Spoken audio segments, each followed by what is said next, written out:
hampir 50% lebih anak-anak itu obesitas. Sekarang gue malahan masuk ke 80-90% bahwa apa yang anak-anak kita makan itu yang determine kenapa dia behaviornya seperti itu. Lo sering banget nyebut di postingan lo kaum bleber, kaum brot. Itu siapa bener lo maksud kaum bleber, kaum brot ini? Gue merujuk ke profesi tertentu. Yang nomor satu adalah kita itu diajarin untuk takut dengan protein hewani.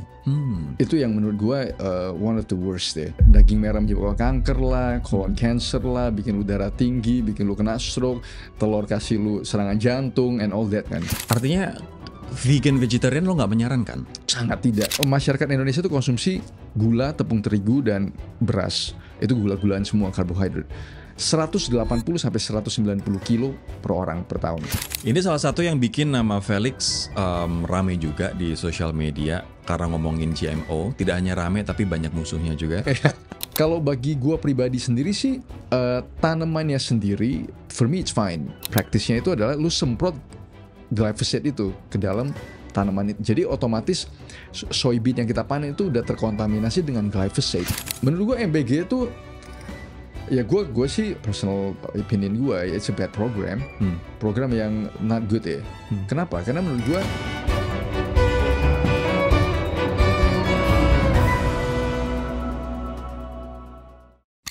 Oke, sekarang kita akan ngobrol bareng salah satu scientist, influencer, dan orang yang kayaknya berantem terus tiap hari di sosial media. Nggak ada hari tanpa marah-marah, tapi marah-marahnya bermanfaat banget buat kita sebagai publik kan. Ada Felix Zulhendry, scientist dan entrepreneur. Ko Felix, apa kabar? oh baik. Gue manggil bro aja ya, Yes. karena nggak mau terlihat age gap-nya. Sebenarnya nggak terlalu jauh sih bro. Oke, mungkin banyak orang yang manggil lo profesor, prof gitu kan. Dan we all know bahwa title lo adalah PhD. Dan ini PhD-nya benar-benar legit. Dari university yang legit ya kan, nggak yang dari antah berantah, nggak jelas gitu. Tapi profesi lo sebenarnya itu apa sih? Apakah dokter atau scientist atau gimana? gue sih lebih, I see myself itu sebagai scientist ya. Karena kerjaan gue emang kita publish, maksudnya research proposalnya kita collaborate dengan universitas, Fakultas Kedokteran, Fakultas Farmasi, Unpad, dengan Universitas Sumatera Utara juga. Kita publish, ya tugas gue sih di situ sebagai scientist. Tapi majority of my time sih gue manage my business. You manage your Ya, business. kita ada agrowisata Kebun Evi dan juga kita ada produk Evi Propolis itu ya. Oh, Evi Propolis. Ya, jadi kalau gue ngelihat sih lebih ke pebisnis lah. Oke. Sebelum kita ngobrol soal banyak hal soal kesehatan, myth and facts-nya, gue pengen tanya dulu. Banyak follower lo yang bilang, udahlah fokus aja ke bidang lo, nggak usah ngomongin politik, ngapain sih? Pendapat lo gimana tuh? Enggak lah, kalau kita hidup di negara yang kalau kita hidup di satu negara, mau tidak mau kehidupan kita sehari-hari itu sangat-sangat kena bener dengan politik ya. Jadi kalau kita nggak ngomong, berarti kita itu nggak peduli. Benar. Ya kita harus speak up ya terhadap kondisi negara, kondisi politik dan segala macam. Karena dengan speak up itu, apalagi dengan sosial media sekarang, itu kan at least begitu kita berisik, pemerintah itu denger kan. Kira-kira di mana permasalahan dan mungkin bisa kasih solusi atau at least kita kritik aja lah. Oke. Dan semua bidang kehidupan juga nggak terlepas dari politik. Anyway, mulai dari kita bangun tidur, mulai dari kita makan, mulai dari kita keselamatan di jalan, kesehatan BPJS, sampai kita mau mati misalnya, semuanya terpengaruh oleh keputusan politik. Iya, jadi kita harus peduli gitu. Kita harus speak up. Yes. Oke. Dari sisi sains dan media, ada nggak sih cara kita biar, karena berita soal politik ini kan lagi banyak banget dan kita depressed setiap hari kok ada berita jelek terus, belum lagi kebijakan dari pemerintah dan juga pejabat-pejabat kita yang kayaknya tiap hari nggak ada kontroversi, tidak ada hari tanpa berita buruk. Ada nggak sih kok untuk kita biar nggak depressed, nggak stres, rasain bangsa ini? Oh, definitely ada sih. Kalau menurut gue jujur ya, waktu pas yang heboh-heboh demo lah dan segala macam itu, it's quite depressing ya. Iya. Pas gue pada saat gue masih di New Zealand juga, quite depressing. Jadi gue itu coba ya udah pasti makan yang bener ya, misalnya dengan proper food, proper nutrition dan olahraga. Asal gue menghadapi sesuatu yang stres itu di hidup, man, hajar aja olahraga sampai lu ngos-ngosan, sampai lu keringet, sampai lu ya at least 1 jam, itu akan plong bener ya. Itu akan ngurangin stres kita. Sangat. Jadi kita kayak fresh, we feel refreshed. Oke. Jadi intinya adalah olahraga terus makan yang benar. Makan yang benar. Makan yang benar itu kayak gimana kok? Cut semua ultra processed. Ultra processed. Ultra processed foods itu cut semua. Makan protein hewani yang cukup. Lu mau makan serat, it's fine. Gula-gula yang dikurangin, minimize aja seminimal mungkin. Ya fokus di situ ya. Ultra processed itu banyak banget jenisnya kan ya. Nanti kita tunjukin apa aja klasifikasinya. Cuman ultra processed food yang lo paling hindari dan tapi paling banyak dikonsumsi oleh masyarakat Indonesia itu apa kok? Apa ya? Mie instan? Atau minuman manis? Ya, mie instan salah satunya, minuman manis, itu biskuit-biskuit, roti-rotian, dan all that. Dari kadang kita sarapan aja baru udah pagi-pagi udah mulai dengan ultra processed ya kan? Dengan gula yang tinggi. Atau kalau nggak dengan nugget sosis gitu ya? Iya. Dan itu pengaruh sekali sih mas. Maksudnya gue selalu ngomong gini ya. Karena kan anak gue lahir di Indonesia. Dia hidup di Indonesia 8 tahun. Terus sekarang anak gue di New Zealand. Jadi gue bisa membandingkan behavior anak-anak di sekolah pada saat anak gue sekolah di Indonesia dengan behavior anak-anak pada saat dia itu sekarang sekolah di New Zealand. Itu berbeda sekali. Gue ngelihat kalau dulu anak gue sekolah di kota kecil yang Kabupaten Karo, di Kabanjahe, Sumatera Utara ya? Iya, Sumatera Utara. Itu hampir 50% lebih anak-anak itu obesitas. Wow. Yes. Terus kita bisa ngeliat jajanannya itu gimana, makanannya itu kayak gimana. Terus very rowdy, kayak begitu gue jemput anak gue dari kelas, itu kayak suasana kelasnya itu kayak kapal pecah gitu, kayak teriak-teriak, wah lempar sana, bosnya kayak kacau gitu. Very rowdy gitu. Jadi gue berasa setiap anak gue pulang sekolah kayaknya dia marah gitu. Somehow very angry. Maksudnya gue liat, kenapa lu gini-gini? Iya karena gini, kayak satu suasana itu hancur lah. Begitu ke New Zealand gue ngeliat anak gue, kok kenapa lu calm bener ya? Kayak berubah gitu. Dan gue ngeliat anak-anak di karena kita tuh tinggal di daerah yang lebih banyak bule dan orang Asianya. Mereka tuh lebih peduli dengan kesehatan. Jadi anak-anaknya langsing, berat badan ideal. Hampir gak ada gue ngelihat anak itu obesitas. Sekarang sudah pindah ke New Zealand, udah nggak ngelihat lagi obesitas? Oh, very rare, very very rare. Karena obesitas di New Zealand itu lebih ke orang-orang Maorinya. Pacific dan Maori itu lebih ke, itulah di situ permasalahan obesitas. Tapi kalau orang-orang bule dan Asians enggak. Jadi gue ngeliat langsing. Terus di sekolahnya juga mantep, nggak boleh bawa permen-permen dan segala macam untuk snack, nggak boleh sama sekali. Jadi behavior anaknya tenang, kelasnya itu ya teriak-teriak ada, tapi nggak serowdy di Indonesia gitu. Berarti itu ngefek dari makanannya. Luar biasa sekali sih, luar biasa. Jadi kalau bagi teman-teman di sini yang merasa kenapa anak lu itu, kenapa hubungan kita dengan anak kita itu kayak kacau gitu, kenapa anak kita itu restless, di ngomongin nggak mau dengar, guling-guling, tantrum all the time. Lihat apa yang dimakan, lihat apa yang di stok di rumah ya, in my opinion. Jadi bukan hanya karena misalnya masalah psikologis atau apa yang dialami di sekolah, tapi juga faktor makanan juga. Menurut gue sih 80% itu kemungkinan faktor makanan. Wow. In my opinion. Dulu gue mungkin masih bilang 50-50, tapi enggak. Sekarang gue malahan masuk ke 80-90% bahwa apa yang anak-anak kita makan itu yang determine kenapa dia behaviornya seperti itu. Karena gue bisa bandingin dan gue ngelihat dengan mata kepala gue sendiri mas. I try not to be biased ya. Tapi itu yang gue perhatiin, kok bisa kayak begitu ya. Itu yang betul ngebuka mata gue sih. Oke, ini menarik banget sih. Dan soal makanan, gue pernah mengutip nih dalam satu video gue pendapat dari Profesor Muhammad Zulhan. Dia adalah doktor ilmu gizi dari Undip Semarang. Beliau mengatakan bahwa 90% penyebab penyakit di tubuh kita adalah soal makanan. Oh, setuju bener. Setuju banget ya. Dan tidak hanya penyakit, tapi juga kondisi, which is kondisinya adalah obesitas. Nah, sekarang gue pengen tanya, lo sering banget nyebut di postingan lo, kaum bleber, kaum brot. Itu siapa dari lo maksud kaum bleber, kaum brot ini? Bleber dan brot ya kata dari gembrot ya. Jadi bleber itu ya karena contoh kayak gini, kita duduk gini, perut itu sampai kayak wah nggak maksudnya bleber nggak bisa tertampung. Oke. Jadi itu sih sebenarnya. Dan itu menurut gue, tapi nggak merujuk ke profesi tertentu. Gue merujuk ke profesi tertentu. Gue merujuk ke profesi terutama health professionals. Health professional yang bleber. Yes, nakes-nakes yang bleber. Kenapa? Karena menurut gue selalu ngomong kayak gini. Kalau kita ngomong sebagai bukan seorang dokter atau bukan seorang perawat dan segala macam ya, mungkin nggak ada yang dengar gitu. Tapi kalau dokter yang ngomong, lu kita tuh otomatis pasti dengerin. Kalau seandainya dokter-dokter kita, health professional tuh nggak sehat, obesitas, diabetes, hipertensi, gimana masyarakat kita itu bisa punya confident untuk dengerin apa yang lu ngomong. Jadi kan in my opinion, justru health professionals kita lah harus menjadi contoh gitu, barometer bahwa oke, lu sendiri harus sehat dulu. Kalau lu nggak sehat, kenapa gue harus dengerin lo? Exactly. Gitu.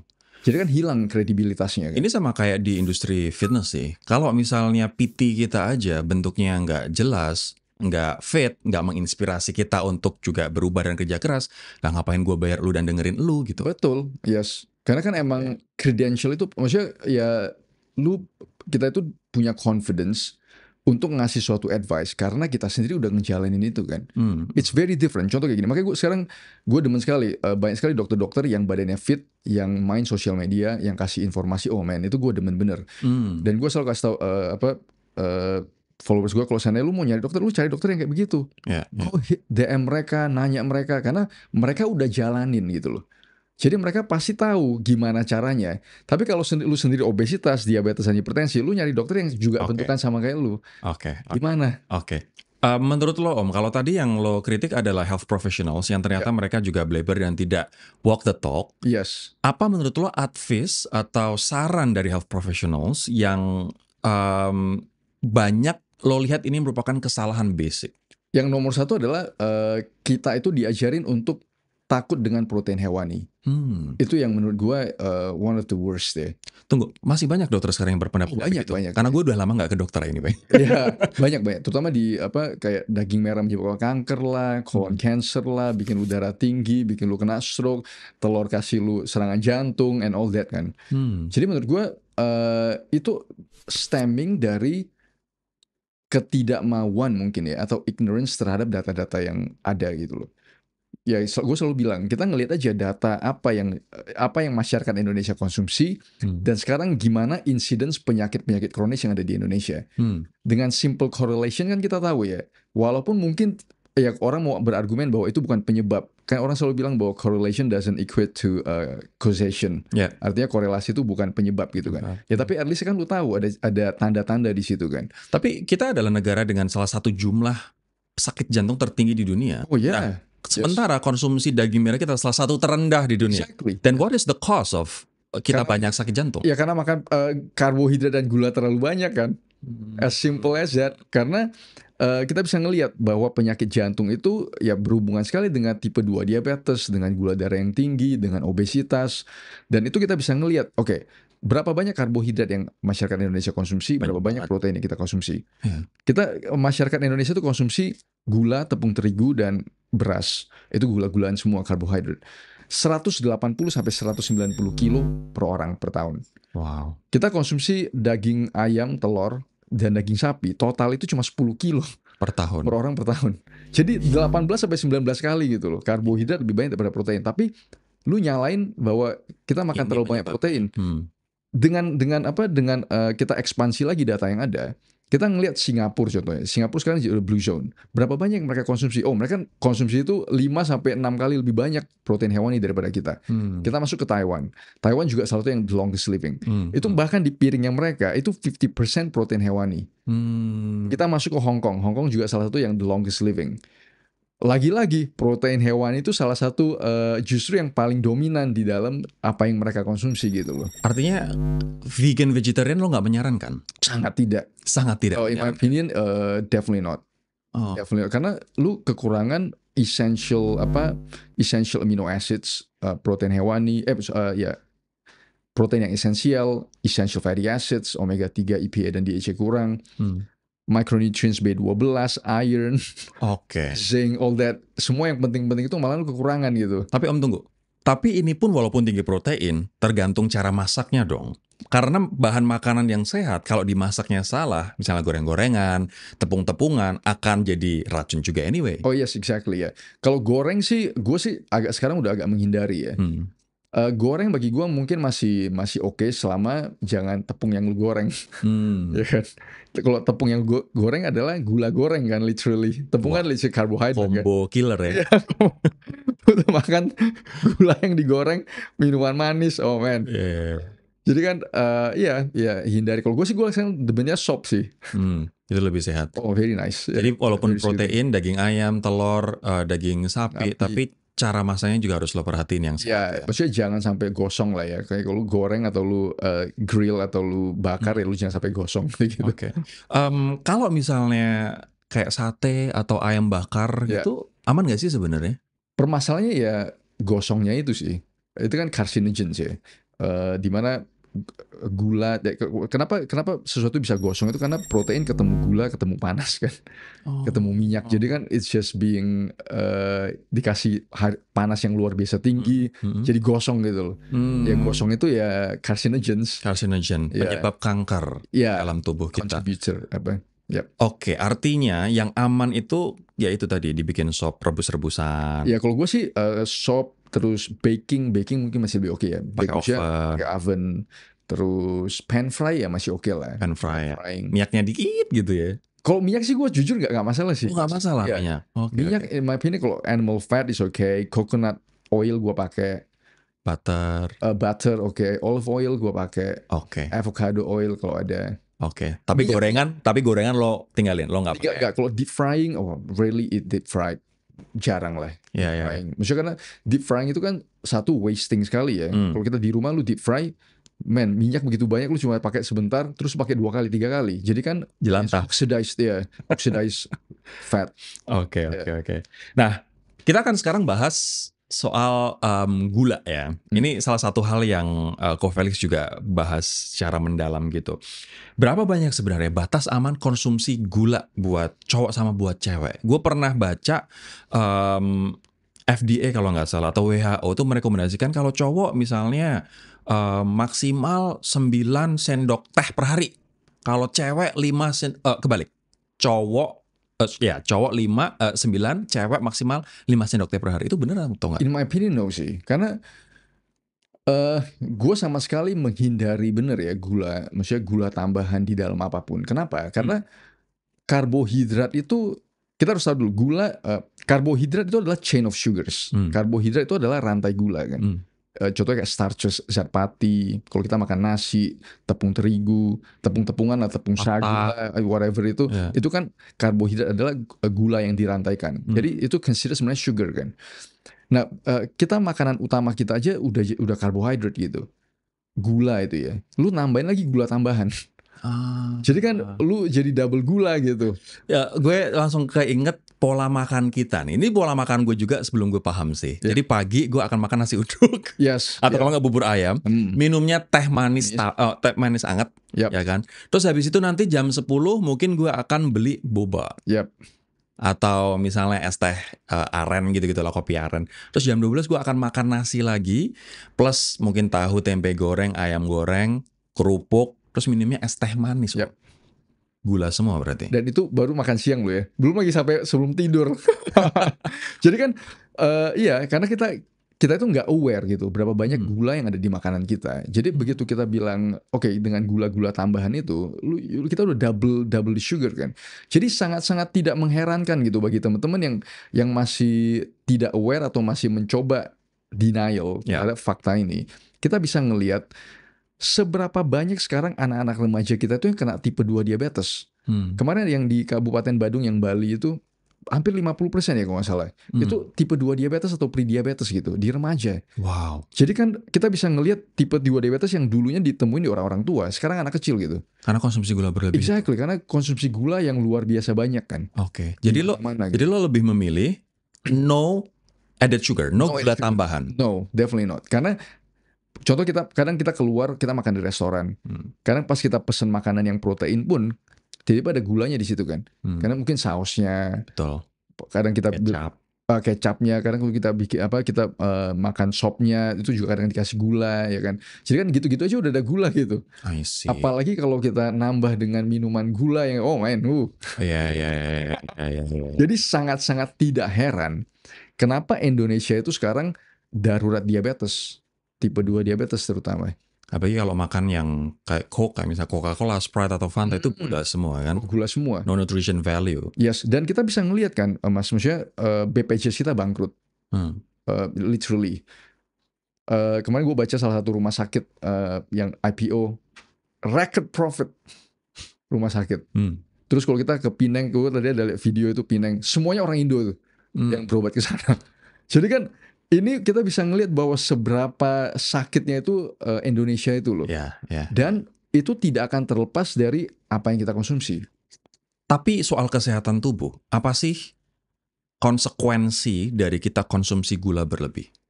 Yang paling kentara apa? Tipe 2 diabetes ya. Tipe 2 diabetes. Ini kayak diabetes mellitus ya? Iya, diabetes mellitus, terus obesitas.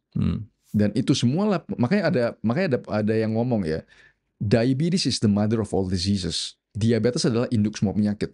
Karena itu semua berhubungan sekali ya. Lu kena naikin serangan jantung, stroke, dementia, cancer related juga ada, gagal ginjal, liver bermasalah, pencernaan lu bermasalah, dan all that. Itu semua kan dari... Kok Felix, tapi kan susah untuk potong gula gue. Misalnya ada orang, gue biasanya less sugar dan menurut gue itu udah aman. Gimana pendapat lo? Karena less sugar pun kita gak tahu berapa banyak gula di situ. Bisa jadi less sugarnya udah tinggi. Dan itu, nah ini menarik nih. Kita harus ngerti permainan marketing ya. Karena bukan cuma di makanan, tapi di obat-obatan juga sama. Jadi mereka itu suka sekali menggunakan relative comparison. Artinya relatif, kita nggak tahu. Dia bilang less sugar. Compare to what? Komparasinya dengan apa? Bisa jadi dia udah naikin standar gulanya itu yang standar itu udah tingginya luar biasa. Dia turunin dikit, ini less sugar ini. Gulanya 30 gram yang standar. Dia turunin ke 27,5. Itu less sugar. Oke. Tapi kan, tapi secara absolut kan banyak bener ya. Anyway, bagaimana dengan minuman yang dia mengklaim zero sugar, zero calorie, tapi begitu kita minum manis juga? Oh, dia pakai pemanis buatan. Ya, alternatif. Itu efeknya ke tubuh kayak gimana? Tergantung. Dan alternative sweetener juga macam-macam ya. Jadi ada yang natural, contohnya kayak stevia dan monk fruit. Menurut gue 2 itu oke. Xylitol juga oke. Karena xylitol is good for oral health. Jadi 3 itu oke. Tapi yang lain ya, contohnya aspartame, sucralose, saccharin, itu semua bermasalah itu. Bermasalah. Masalahnya bisa naikin gula darah Bukan, atau? dia permasalahan contoh, ya ini yang mungkin lebih serius ya. Ada indikasi cancer related. Wow. Terus permasalahan gut problem, terus inflamasi peradangan, gitu-gitulah. Oke. Dan gue juga baru lihat dari postingan di IG lo bahwa salah satu ada penelitian yang lo angkat dari Inggris ya kan, bilang bahwa UPF adalah salah satu yang memperpendek umur kita, dan apa aja yang terkandung dalam UPF salah satunya adalah pemanis buatan tadi. Yes, exactly. Sweetener, saccharin, sucralose, ya gitu-gitu. Wow. Aspartame. Hati-hati ya, itu memperpendek umur. Iya. Mungkin selama ini kita berpikir bahwa zero calorie, zero sugar kok nggak apa-apa, tapi ternyata wow, dia pakai pemanis buatan berarti. Ya, dan makanya penting sekali untuk kita ngelihat ingredients ya. Ingredients list begitu teman-teman beli suatu makanan, dan walaupun kita nggak tahu bisa percaya atau nggak di belakang itu, tapi at least itu ada indikasi kan. Begitu lu lihat di belakang, baca aja ingredientsnya itu. And simple, Google aja ini apaan gitu. Oke. Ya kan, kita langsung tahu. Dan bahkan ada rule of thumb yang bilang kalau ada kata-kata atau ingredient yang lo sendiri asing dan nggak bisa nyebutin, baiknya lo hindarin. Ya maksudnya as simple as that ya. Cuma kan kadang kalau yang merasa kayak, masa lu gak bisa sebutin ini? Ya maksudnya ya begitu lu gak ngerti itu apaan ya Google. Kalau lu menurut lu ini gak benar ya udah jangan makan. Jadi makanya gue bilang ingredients itu makin dikit makin oke. Oke. Di mana gula paling banyak bersembunyi? Di hal-hal yang kita paling gak expect. Carbohydrates menurut gue. Kalau di Indonesia itu kan kita menganggap, contoh, kita makan nasi dengan mie instan dengan kerupuk. Literally sugar bomb. Tapi kan orang nggak menganggap itu gula kan. Itu tiga-tiganya gula ya berarti. Exactly, karena carbohydrates kan. Tiga-tiganya itu adalah zat pati. Zat pati starches itu adalah glucose, literally ya, secara harafiah itu glukosa yang dirantaikan. Jadi begitu kita makan, literally sugar. Begitu kita makan nasi, mie instan dengan kerupuk, apa yang kita konsumsi? Sugar bomb. Gula dengan bentuk yang berbeda, dengan rasa yang berbeda, tapi literally eating sugar. So, your typical plate, lo makan biasa dalam satu piring tuh kayak gimana kok biasanya? Posisinya gimana? 60-70% itu protein hewani, sisanya buah, ya sisa 30% buah. Paling dikit itu carbohydrates. Nasi itu paling 2-3 sendok makan doang sih. Oke. Jadi 60-70%-nya protein hewani ya, yang dimasak dengan sehat tadi ya. Sup kalau lo bilang tadi. Anyway. Oke. Masih berkaitan dengan gula, jus. Banyak orang bilang sekarang jus kalau di blend dengan buahnya itu lebih sehat daripada kita memeras freshly squeezed juice, ya kan? Kita ambil jusnya doang gitu. Yep. Bener nggak sih jus yang di sini ada seratnya dengan jus yang kita hanya ambil sarinya aja itu lebih baik, jauh lebih baik yang ada seratnya. Oh yeah, for sure, for sure. Tapi bukan berarti kita nggak boleh yang freshly squeezed juice. Gue sih hindari ya, to be honest ya. Karena kan freshly squeezed juice itu ya walaupun ada vitamin dan segala macam ya, tapi kan itu jadi cairan yang tinggi gula. Maksudnya literally high in sugar kan. Begitu kita konsumsi gak ada serat yang ngebantu kita itu untuk kontrol kenaikan gula darah itu. Jadi kalau gue konsumsi, satu, gue tidak konsumsi buah sebagai snack. Gue konsumsi buah sebagai dessert. Dan kalau seandainya, kalau kita mau yang jadiin minuman, ya lebih bagus sih jadiin smoothies. Jadiin smoothies yang Ya, tadi yang ada seratnya. yang ada seratnya daripada jus. Ya. Okay. Tapi lagi-lagi kalau gula ya tergantung apa ya, agak kita harus ngerti juga. Kadang kondisi orang berbeda-beda ya. Bukan berarti oke, gue harus ganti dulu. Menurut gue tergantung dari aktivitas lah. Kalau kita lari maraton, ya kita bisa argumen ya it's fine, ngerti ya. Kalau kita tuh pelari maraton. Tapi kalau misalnya lu duduk, lu olahraga cuma 15 menit ya, you gotta think about it, man. Nah itu yang bahaya ya. Dengan bukan olahraga gue misalnya jalan kaki misalnya 15 menit atau gym aja setengah jam, tapi udah berasumsi bahwa gue aman untuk mengkonsumsi apapun, termasuk jus ini dan menganggap jus ini adalah pengganti air putih. Wah itu bahaya. Itu bahaya, yes. Tapi kalau sesekali dan aktivitas lo tinggi, that's fine. Yeah, that's fine, yes. Alright, orang selalu beranggapan bahwa madu dan gula Jawa lebih sehat daripada gula pasir. Menurut lo ini lebih sehat atau sama aja sebenarnya? Menurut gue sih sama aja ya. Mungkin bisa diargumenin ya lebih sehat kalau seandainya madu itu madu asli, maksudnya betul-betul real honey. Gula Jawa mungkin lebih oke karena mungkin dia ada antioksidannya ya dari tanamannya. Tapi kalau kita ngelihat berapa banyak yang lu konsumsi. Jadi gue akan sangat-sangat hesitant untuk bilang bahwa itu lebih sehat karena it's high in sugar. Jadi kalau seandainya lu konsumsi untuk perasa sedikit dalam makanan yang maksudnya lebih dominan protein hewani ya itu mungkin oke. Tapi kalau lu minum, I'm gonna be karena lu literally drinking the sugar kan. Jadi moderasi adalah kunci ya. Iya, Jangan terlalu banyak. Harus kita balancing dengan fat and protein ya. Iya. Dan serat. Tapi yang gue suka adalah lo bilang bahwa semua hal itu nggak bisa berdiri sendiri. Kayak misalnya kita konsumsi madu gitu. Ada yang orang nggak apa-apa konsumsi madu karena aktivitas fisiknya tinggi. Iya. Dan makanannya sehat. Tapi ada juga yang madu ini bisa jadi justru malah tumpukan gula ketika dia dormant, nggak ngapa-ngapain. Dan makanannya juga nggak bener gitu. Yes, ya. Oke. Nah sekarang lo tadi nyebutin stevia kok. Stevia tuh aman nggak sih? Dan apakah ada efek samping ketika kita purely mengganti gula pasir kita ke stevia?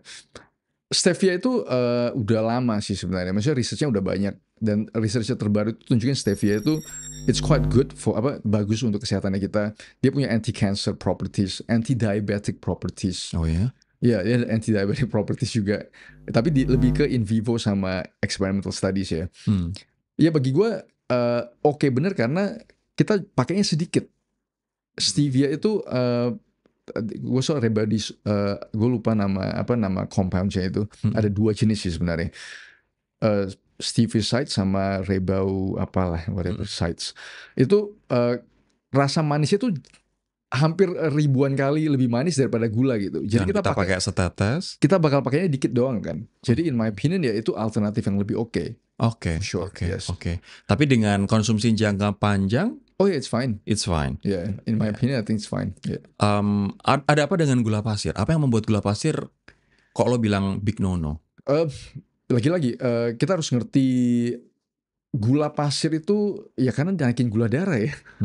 Karena kan kalau kita nggak bisa mengontrol gula darah kita, ya itu permasalahan utama kita. Yaitu tipe 2 diabetes lah, serangan jantung, dan itu semua berhubungan dengan kita itu terlalu banyak gula. Belum lagi di dalam makanan kita itu yang dominannya adalah karbohidrat. Ya. Jadi, I think that's the main problem. Oke. Jadi lebih baik es teh tawar ya daripada es teh manis? Lebih baik. Dan lebih baik lagi air putih. Dan bagi gue itu permasalahan adalah sekarang anak-anak kita itu udah kecanduan bener ya. Dari kecil itu kecanduan. Dan bahkan gue ditanyain gitu, boleh nggak ya anak gue umur 6 bulan gue gantiin gulanya itu ke stevia? Gue bilang oh my goodness, Ngapain anak lu itu walaupun stevia itu bagus, ngapain lu kasih anak lu itu rasa manis yang tidak perlu gitu kan. Just give them natural taste gitu. Jadi jangan kita tuh memprogram anak-anak kita tuh kecanduan manis itu dari orok.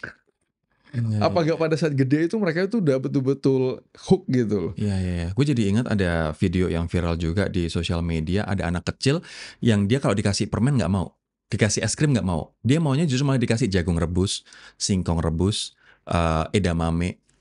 Which is itu pemandangan yang langka, tapi itu adalah benar kan? Yes, itulah yang seharusnya ya. Karena seharusnya. Karena kan natural food ya, makanan-makanan yang natural itu rasanya tidak akan seintens kalau kita tuh makan yang kayak gulanya tinggi lah, micinnya tinggi. Maksudnya hal-hal yang ultra processed yang didesain untuk bikin kita itu kecanduan kan. It's not natural. Jadi pastiin anak kita itu ngerasain aja natural foods as long as possible. Ini salah satu yang bikin nama Felix rame juga di sosial media karena ngomongin GMO. Tidak hanya rame tapi banyak musuhnya juga. Banyak yang bilang, wah ini peneliti sok tahu dan lain sebagainya. Lo sempat bilang waktu itu bahwa gue nggak makan tempe Indonesia karena kedelainya kedelai GMO impor dari Amerika. Tapi gue pengen tolong jelasin dulu kok. GMO itu apa sih sebenarnya? Jadi GMO itu kan genetically modified organisms ya. Artinya organisme yang sudah genetik itu dimodified. Dalam arti ini transgenik sih. Jadi kita harus bedain. Transgenik itu artinya kita mengambil suatu potongan gen dari spesies yang berbeda. Kita masukin ke dalam spesiesnya itu. Jadi kalau yang paling jelas ya ini kacang kedelai ya. Jadi namanya itu Roundup Ready atau Glyphosate Resistant Soybeans. Artinya kacang kedelai yang normal, begitu kita semprot herbisida yang namanya glyphosate, itu mati, ya kan? Karena itu herbisida, dia mati tanaman. Nah jadi transgenic soybeans dia masukin satu gen ke dalam, ini kalau nggak salah bacterial gene ke dalam soybean itu, dan soybean ini menjadi resistant terhadap glyphosate. Jadi pada saat dia itu glyphosate itu herbisida ya? Herbisida. Begitu disemprot dia nggak mati. Karena yang mati adalah tanaman hama-hamanya. Betul. Jadi dia resistant terhadap glyphosate. Nah, kalau bagi gua pribadi sendiri sih tanamannya sendiri for me it's fine. Kalau kita konsumsi transgenic itu for me it's fine ya. Cuma permasalahannya adalah karena cultivation practice-nya itu adalah lu semprot glyphosate itu ke dalam tanaman itu. Jadi otomatis soybean yang kita panen itu udah terkontaminasi dengan glyphosate. Glyphosate itu adalah cancer causing chemical ya. Dan perusahaan yang memproduksi glyphosate ini dituntut miliaran dolar di Amerika karena petani-petani yang terekspos dengan jumlah banyak glyphosate ini kena kanker darah, non-Hodgkin lymphoma. Wow, glyphosate ini ada di herbisida dan selama ini ya kita selalu bersinggungan dengan herbisida karena sayuran dan buah kita disemprot herbisida biar bebas hama gitu kan?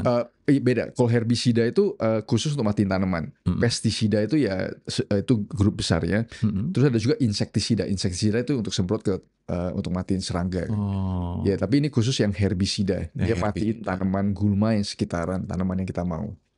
Tapi argumennya gini, kan kita makan GMO itu like hampir semua makanan GMO. Dulu pisang bentuknya kecil, lebih sticky, lebih ada bijinya. Sekarang pisang udah cakep-cakep, cantik-cantik, manis. Bukankah itu hasil GMO juga? Bukan, itu crossbreeding, itu hybrid, artinya kawin silang.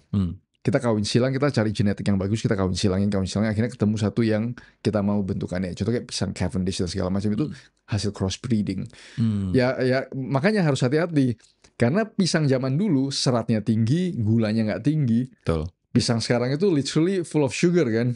Jadi kan ya kita harus hati-hati. Jadi progresi dari crossbreeding itu adalah kita nyari buah-buah yang manis, yang tinggi sekali gulanya, Brix value-nya tinggi, dan juga lu harus hati-hati konsumsi itu. Kontaminasinya nggak sebanyak yang contaminated nggak sebanyak yang GMO itu. Jadi kok Felix tetap berpegang pada ya GMO sebaiknya kita hindari. Kalau gue sih gue hindarin ya, dan literally karena gue nggak pada saat gue konsumsi protein itu gue nyarinya protein hewani, not protein nabati kan. Jadi ya dari situ aja gue udah agak leaning terhadap itu. Apalagi plus dengan yang ini ya gue stay away lah. Oke. Walaupun tempe sama tahu itu produksi Indonesia, asli dari Indonesia, lo juga nggak makan tempe sama tahu Indonesia? Gue gak nyari sih. Kalau seandainya di dish itu ada tahu tempe ya, oke mungkin gue konsumsi ya. Tapi gue gak nyari gitu. Gue mau beli tempe atau tahu gue enggak. Oke. Kemarin ada salah satu dokter yang lo sempat, gue nggak tahu ya apakah lo ribut sama dia atau enggak, tapi dia sempat menanggapi dan rame gitu. Oh iya. Dia bilang bahwa saudara saya tinggal di Amerika Serikat, makannya adalah GMO juga, kedelai juga, soybean, dan sekarang panjang umur, masih hidup gitu dia komentarnya. Oh, iya. Pendapat lo gimana soal itu? Ya maksudnya kan ya it's everybody's opinion ya. Maksudnya everybody's entitled to their own opinions. Ya kalau seandainya menurut dia itu oke ya it's fine. Tapi kalau menurut gue gak mau itu aja. Oke. Maksudnya ya mau gimana ya kalau orang ngomong kayak begitu, gue juga bisa kasih alternatif gitu kan. Gue bisa kasih alternatif, contohnya kayak gini. Ya adik gue gak makan tuh soybean ya gitu-gitu, atau siapanya gue gak makan gitu-gitu, dia masih panjang umur dan segala macam ya kan. Itu ya bagi gue debat yang gak produktif ya. Oke. Karena tanpa makan itu juga misalnya bisa panjang umur, jadinya nggak bisa jadi komparasi apple to apple gitu ya. Yes. Dan maksudnya tapi kan gue ngelihat aja sih, maksudnya kita gue sih ngelihat dari sisi ini ada satu perusahaan yang produksi herbisidanya dan ini dituntut miliaran dolar sampai mereka itu harus settle, hampir bangkrut di perusahaan karena petani-petani itu develop non-Hodgkin lymphoma karena terekspos oleh glyphosate. Jadi apalagi yang mau argue? Ya karena kan it's just so lu tahu bahwa chemicals ini it's a very dangerous chemical. Ya. Kalau gue secara pribadi ya gue akan menurunkan begitu gue udah tahu fakta ini ya ngapain gue pergi sentuh, ya gue cari aja sebisa mungkin gue reduce my exposure terhadap chemical itu. Tapi kalau seandainya lu merasa fakta court ini miliaran dolar settlement ini dan segala macam itu bullshit, kan nggak mungkin. Jadi ngapain kita itu kan. Dan sekarang untuk nyari kedelai lokal tuh kayaknya udah susah banget. Susah. Dan ya itu susah. Iya. Semuanya impor ya. Yep. Untuk kedelai. Tapi berarti kalau misalnya GMO kemudian dia menjadi resisten terhadap glyphosate, artinya sebenarnya yang bermasalah adalah glyphosate-nya ini, GMO-nya nggak masalah dong? Iya, kalau gue pribadi sih nggak masalah. Tanamannya sendiri, maksudnya kalau dari sisi gue sih nggak ada masalahnya. Permasalahan adalah kontaminasi dari glyphosate itu. Karena yang ngasih contohnya yang ngasih tanaman itu resistant terhadap glyphosate ya, mungkin dia gue lupa, mungkin ada salah satu protein yang dia bisa produce yang dari bakteri itu yang membuat dia tahan terhadap glyphosate.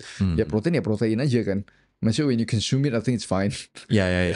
Artinya berarti masalah lo bukan pada GMO-nya, tapi pada glyphosate-nya. Ini, yes. Dan glyphosate inilah yang membunuh hama, sementara dengan GMO si kedelai ini, dia bisa resisten terhadap si hama ini. Iya, bisa resisten terhadap chemicalnya, bahan kimianya. Chemical bahan kimianya ya. Oke. So the problem is on glyphosate, bukan pada GMO-nya. Yes. Alright. Itu berarti memperjelas juga sih, karena kadang-kadang orang dikira berpikir lo bermasalahnya sama GMO-nya. Nah, tapi kalau GMO untuk ibu hamil atau ibu menyusui, gak apa-apa dong.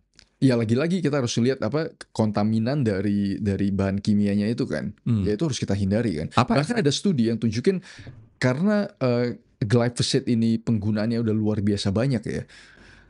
Itu bahkan terdeteksi di ASI loh, terdeteksi di air susu ibu. Karena ibunya konsumsi, jadi di sirkulasi dalam badan ibunya itu ada glyphosate, contaminants. Apa efeknya? Bahkan, ya kita nggak tahu kan. Kalau seandainya dengan high exposure, kita bisa ngelihat bahwa petani-petani itu develop non-Hodgkin lymphoma. Ya I don't know. Ya jadi makanya kita harus sebisa mungkin turunin exposure kita terhadap bahan-bahan kimia yang kita udah tahu nggak bagus kan. Ya. Saran lo buat ibu hamil sama ibu menyusui untuk meminimalisir paparan glyphosate apa kok? Nah ini salah satu yang paling jelas adalah kalau dari studi-studi yang ada ya, makin tinggi kita konsumsi ultra processed foods, makin tinggi exposure kita itu terhadap heavy metals, pesticides, herbicides kayak glyphosate dan segala macam. Karena kan bahan-bahan makanan yang makin banyak ingredients itu makin tinggi kemungkinan terkontaminasi kan. Contohnya kalau kita cuma ada 2 ingredients, contohnya ayam sama garam gitu, kita masak. Itu kan exposure kita bakalan lebih rendah gitu dibandingkan kalau kita ada 20 ingredients dalam satu makanan. Kita nggak tahu supply-nya dari mana, quality control dari per ingredients itu gimana, pas produksi itu gimana dan segala macam. Gue juga pernah mengkritik sih, dan ini kritik kita semua sebenarnya, program MBG yang ingat MBG tidak hanya untuk anak sekolah tapi juga untuk ibu hamil dan menyusui. Yang di situ justru malah ada ultra processed food-nya. Ya, makanya biskuit-biskuit itu kan katanya. Biskuit-biskuit itu gitu loh. Gula-gula. Exactly. Dan justru malah ada harusnya biskuit bayi dikorupsi jadi cuman tepung doang. Gula katanya, tepung dan gula doang. Iya. Wow. Ini berarti MBG pun juga harus mengevaluasi menunya untuk para definitely. Menurut gue MBG itu ya gue sih in my opinion that's in my personal opinion gue it's a bad program. Program yang not good ya. Kenapa? Karena menurut gue kalau saya pun mau program MBG yang lebih bagus adalah biarkan sekolahnya yang ngerjain. Ya. Jadi dapur malah kita harus bangun dapur-dapur di sekolah-sekolah. Dan fresh itu masakannya. Jadi kan begitu dapur di sekolah itu gak usah ada logistik yang panjang, masaknya fresh di sekolah. Karena itulah programnya sebenarnya kan. Ya, di luar negeri juga kan sekolah based. Kita berdayakan sekolahnya. Iya. Kalau kita berdayakan dari luar, makanya sekarang banyak contohnya keracunan makanan. Ya wajar aja contoh untuk berapa puluh ribu makanan, untuk berapa puluh ribu siswa dimasak jam berapa? Gimana cara handling itunya? Pas logistiknya kapan selesai dimasak, kita harus bawa ke sekolahnya dan segala macam. Oh man, itu kan rantai yang panjang kan, dan segala bisa terjadi banyak hal yang kita nggak mau di situ. Itu baru dari sisi keracunan, belum dari sisi kualitas dan makanannya. Besar potongannya. Kemarin ada semangka setipis tisu. Oke, go. Enough soal gula. Kita sekarang bergeser ke microplastic. Microplastik ini ada di hampir semua kehidupan kita. Mengerikan kan, di makanan, bahkan di udara, di garam, di tanah, di darah kita gitu. Apa concern terbesar lo soal microplastik? Itu naikin resiko serangan jantung sih ya. Ini kemarin ada satu studi yang tahun 2024 itu mereka ngelihat plak di pembuluh darah di orang-orang itu yang terkontaminasi dengan microplastik, nanoplastik dan yang kontaminannya rendah. Itu relative risk-nya lebih tinggi kena serangan jantung dan stroke. Yang di dalam plaknya itu banyak microplastik.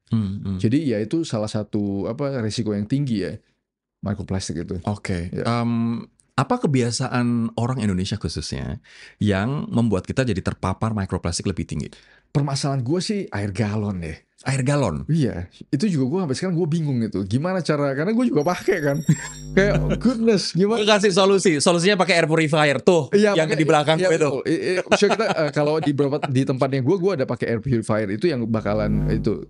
Cuma kan kadang itu sih menurut gue yang paling bakalan sumber microplastik terbesar kita di Indonesia adalah air galon itu. Air galon. Berarti kayak air botolan? Yes, every little, maksudnya kayak ya air botol dan segala macam, semua yang dalam plastik itu pasti ada. Dan itu adalah kondisi dingin anyway airnya. Nah, bagaimana dengan kalau kita misalnya bungkus makanan kita slop, terus pakai kantong plastik? Plastik itu lebih gawat lagi. Jadi menurut gue bukan cuma partikel dari plastiknya itu ya, tapi kan lapisan kimia di dalam plastik itu bakalan lumer kan. Goodness, itu yang gue bilang di Indonesia. Makanya gue sekarang sangat-sangat aware sekali sih. I try to be super aware. Jadi gue kadang, ya ini gue lupa bawa ya. Biasa gue bawa tumbler yang stainless steel. Gue simpen makanan itu dalam kaca, dalam stainless steel, dan sama sekali yang plastik itu gue freaking menghilangkan. Tapi ini membuat gue aware sih kok. Jadi semenjak gue belajar soal microplastik, baca-baca soal microplastik ini, gue nggak pernah lagi bungkus sop. Gue nggak pernah lagi bungkus makanan panas kalau misalnya itu di dalam plastik. Dan gue selalu memastikan gue beli dari orang yang dia pakai daun pisang. Ya kan? Even kayak misalnya kertas pembungkus aja ada lapisan plastiknya. Betul. Bahkan di dalam paper cup itu aja lapisan plastik kan. Iya. Biasa kita ngopi. Aduh, di mana-mana plastik ya.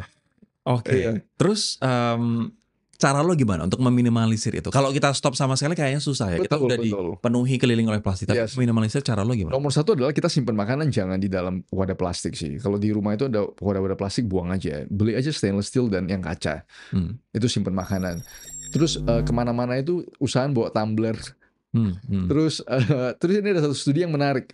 gimana caranya untuk mengendapkan microplastic. Jadi air itu bisa dimasak sampai panas, sampai mendidih, terus kita biarin. Ternyata mineral-mineral di dalam air itu dia bisa bound ke microplastic, itu dia akan settle di bawah. Oh. Jadi kita biarin dia mengendap sebentar, kita ngambil lapisan atasnya air itu. Jadi itu at least itu bisa mengurangi. Berarti kita balik kayak zaman dulu merebus air ya. Ya rebus aja airnya. Jadi kalau seandainya ya walaupun agak ribet ya, tapi kalau seandainya lu peduli ya let's do it. Tapi ini kayak misalnya di Malaysia water purification itu kan udah banyak Gede, banget kan, udah banyak banget di sana. Dan gue juga kebetulan pakai water purification system. Jadi air keran difilter pakai alat gitu. Mereknya Kowei, ini sedikit jualan sih sebenarnya, dari Korea Selatan. Terus akhirnya keluar air yang dia bebas mikroplastik, bebas kimia, bebas bakteri bahkan, dan virus juga bebas. Tapi memang mineralnya berkurang. Nah, tapi kan mineral kita bisa ambil dari sumber yang lain. Dari makanan kita juga banyak anyway. Oke, kebijakan publik apa yang kita perlukan sebenarnya? Nah, ini soal politik juga kan. Kebijakan publik nggak akan muncul tanpa adanya proses politik. Betul. Kebijakan publik apa yang diperlukan untuk kita mengurangi konsumsi mikroplastik loh?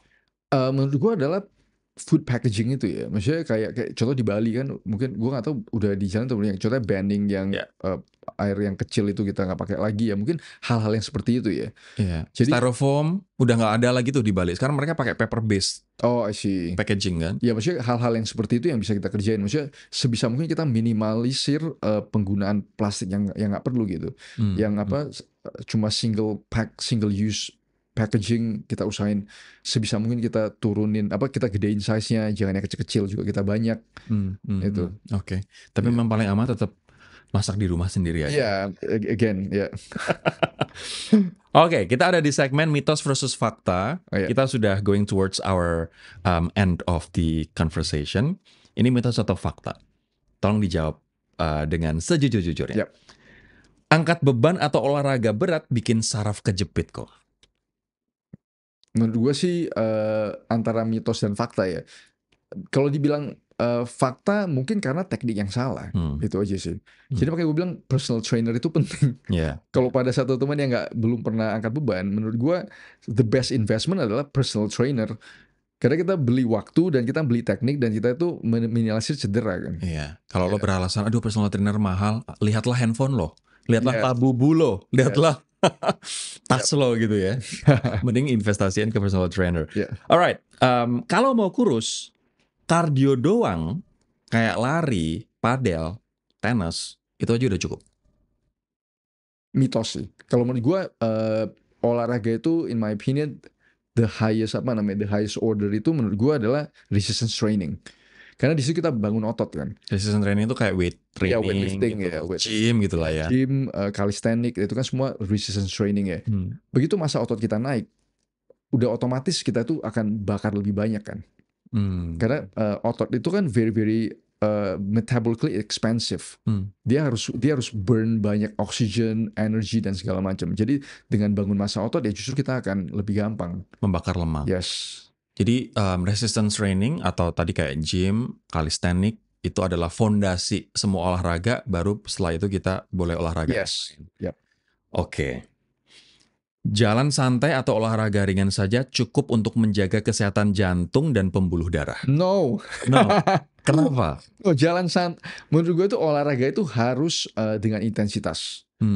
Jalan santai gue selalu nganggap itu baseline ya, bahwa kita itu tetap jalan itu ya kita harus jalan emang, itu baseline. Tapi untuk mencapai olahraga, menurut gue adalah kita harus sampai ngos-ngosan, sampai masuk di mana kita tuh fase kayak disitulah jantung kita itu dilatih kekuatannya, kardiovaskular kita lebih bagus, pembuluh darah kita lebih oke.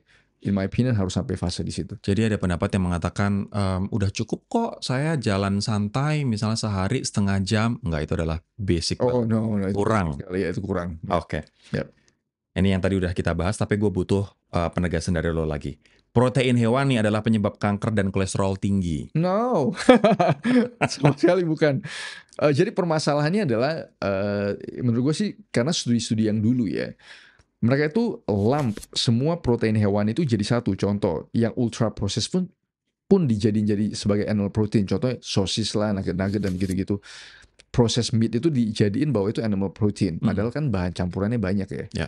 Jadi sekarang makanya kalau studi-studi yang terbaru itu lebih oke. Dia tulis minimally processed atau unprocessed meat. Jadi itu kelihatan bahwa itu bukan penyebab kanker. Jadi dan bukan penyebab serangan jantung. Jadi yang kita konsumsi adalah yang minimally processed. Yes. Protein hewani ya. Yep. Ya, yang dimasak pun dengan cara yang sehat. Yep. Sarapan terbaik adalah tidak sarapan. Menurut gua sarapan itu bukan menjadi permasalahan utama ya, menurut gue. Diskusinya itu perdebatannya seharusnya dimakan malam, bukan di sarapan. Oh ya? Yes. Kenapa? Karena gue bilang makan malam itulah kunci salah satu yang paling penting ya. Karena kalau kita makan terlalu malam, badan kita itu nggak bisa mengontrol gula darah lebih benar. Karena kita tuh menjadi insulin resistance. Kita tuh sebenarnya tanda kutip lebih pre-diabetes di malam hari. Kita nggak bisa mengontrol gula darah karena badan kita mau shutdown, udah mau tidur kan sebenarnya. Jadi begitu kita hajar gula di malam hari atau makanan di malam hari, itu gula darah akan lebih lama bertahan di atas dan kita butuh insulin yang lebih banyak untuk mengontrol gula darah yang sama kalau kita tuh konsumsi di pagi hari. Jadi in my opinion sarapan I have no problem antara lu mau sarapan atau nggak sarapan, tapi perhatiinlah jam makan malam. Tapi walaupun nggak problem sarapan atau nggak sarapan, kita perhatiin juga sarapannya apa ya. Betul, sarapannya apa?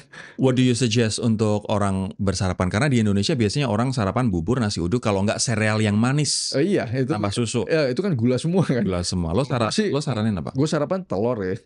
Gue sarapan 3-4 telur sama buah sedikit. That's it. Telurnya pun diapain kok? Kalau gue biasa sih pan fry sih. Mata sapi kayak atau omelet. Ya, yang penting bukan deep fry ya. Yeah. Kalau makan malam, jam berapa dan apa? Kalau gue usahain bener ya. Kalau gak ada, maksudnya rutinnya gue itu jam 4, jam 5 sore. Hah? Terakhir itu? Iya itu terakhir, max. Jam 4, jam 5 sore. Nggak lapar tuh bro, jam 8, jam 9 malam. No, gue sih udah biasa ya. Karena gue pastiin protein hewani gue cukup. Sama hidrasi gue cukup. Minum itu menurut gue, kadang orang itu kelaparan bukan karena kelaparan tapi kehausan. Just try drink a bit more sama protein hewan itu dicukupin. Pasti aman. Menunya apa aja biasanya kalau makan malam jam 4 jam 5 sore itu? Gue sih sama sih ya. Makan sarapan siang dan malam gue selalu sama. Protein hewani gue utamain sama serat. Buah sedikit. Nasi 2-3 sendok. Udah that's it. Gue makan itu pagi, siang, sore. Tetap 3 kali? 3 kali dong. Gue I don't snack. Gue makan 3 kali. Gue ngopi in between. Kayak tadi cafe latte atau cappuccino. Tanpa gula, tanpa sugar. Ya. Oke. Beda sama Dr. Hans yang pernah kita undang. Dia omet 1 meal per day. Oh, luar biasa tuh. Gue juga nggak bayangin, gila makan sehari sekali. Kalau pas puasa oke lah ya. Cuman kalau tiap hari, wow, challenging banget tuh. Alright. Kalau diajak kolaborasi dengan pemerintah Indonesia, lo mau nggak? Ini karena suara lo kritis banget dan lo kemarin juga bikin postingan soal yang membangun Indonesia itu adalah sebenarnya sektor swasta. Yes. Ya kan, bukan pemerintahnya. Yang keren itu sektor swastanya. Tapi kalau lo diajak sama pemerintah Indonesia kerjasama, lo mau nggak? Dan lo akan mengusulkan program apa kok? Gue agak susah ya, maksudnya diajak kerjasama dalam sisi apa, karena kita pernah di approach dengan beberapa kementerian, lembaga, dan institusi itu bikin kolaborasi. Gue agak sedikit menghindari. Kenapa? Karena dengan gue attach itu gue akan susah untuk be independent, untuk bisa ngomong apa aja yang menurut gue itu benar atau enggak kan. Jadi gue akan sangat berhati-hati.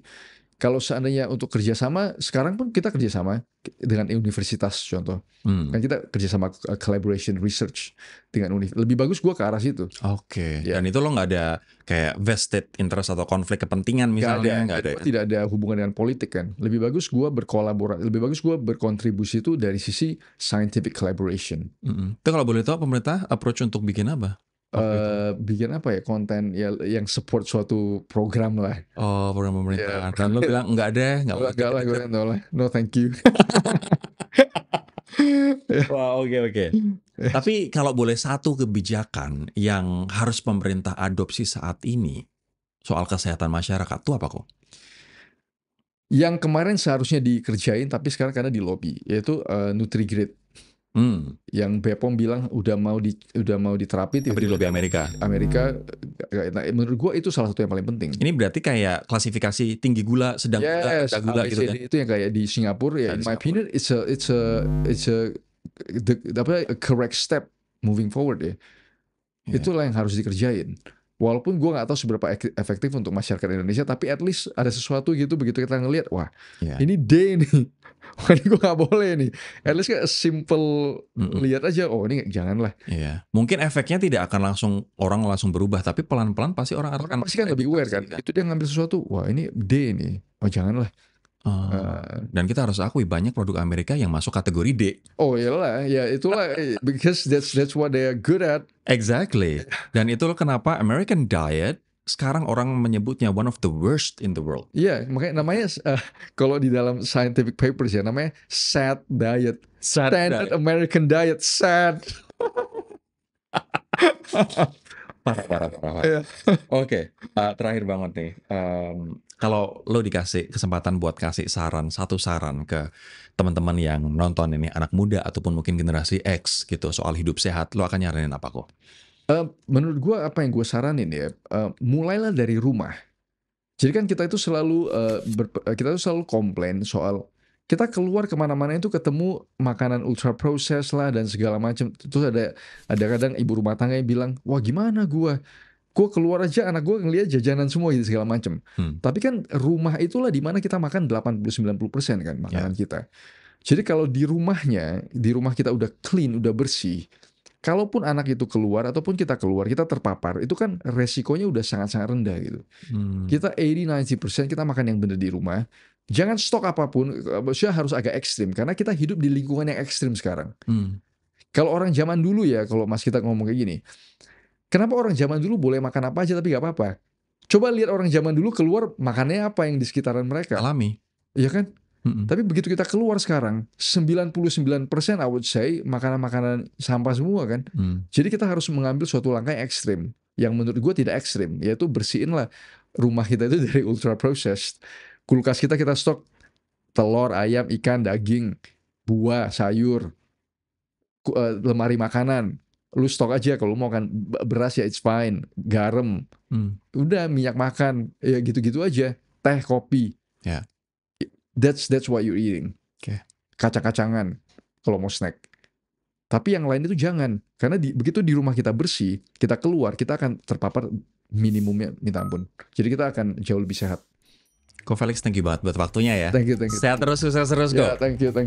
Kita ketemu lagi di episode berikutnya. Bye-bye.